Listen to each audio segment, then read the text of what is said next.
عێراق لە بەردەم سوپرایزی دواساتەکاندا ئایا کابینەکەی زەیدی متمانە وەردەگرێت؟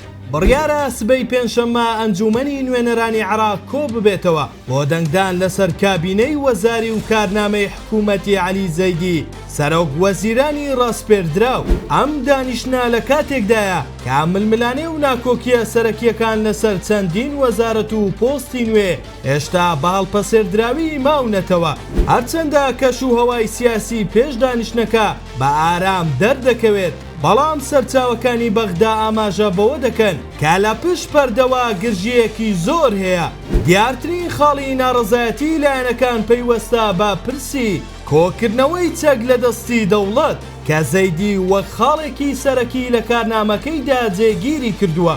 ئەم پرسە وای کردووە هەندێک لە هێزەکانی ناو چوارچێوەی هەماهەنگی ئەو حەماسەتەی پێشوویان بۆ پاڵپشتی زەیدی نەمێنێت. سەرچاوە ئاگادارەکان باز لەوە دەکەن کە ترسی لایەنە شیعیەکان تەنها لە کارنامەکەی نییە، بەڵکو لەو پشتیوانیە نێودەوڵەتی و ئەمریکیە بەهێزەیە کە لە چەند هەفتەی ڕابردوو بۆ زەیدی دەربڕاوە. ئەم هێزانە دەترسن حکوومەتی داهاتوو لەژێر کاریگەری ئەم پاڵپشتیەدا سیاسەتێکی تونتر بەرامبەر گروپە چەکدارەکان بگرێتە بەر. لەلایەکی ترەوە کێشەی دابەشکردنی پۆستە وەزاریەکان لە نێوان کوتلەکاندا هێشتا بە تەواوەتی یەکلا نەکراوەتەوە.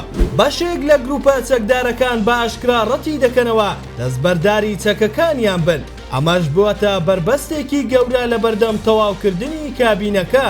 چاودێرانی سیاسی پێیان وایە ئەگەر ڕێککەوتنی کۆتایی نەکرێت ڕەنگە پەرلەمان پەنا بۆ دەنگدانی بەش ببات، واتە تەنها دەنگ بەو وەزیرانە بدرێت کە کێشەیان لەسەر نییە.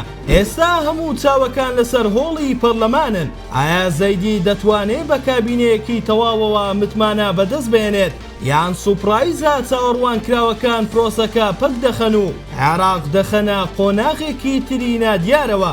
سبەی وەڵامی ئەم پرسیارانە ڕوون دەبنەوە.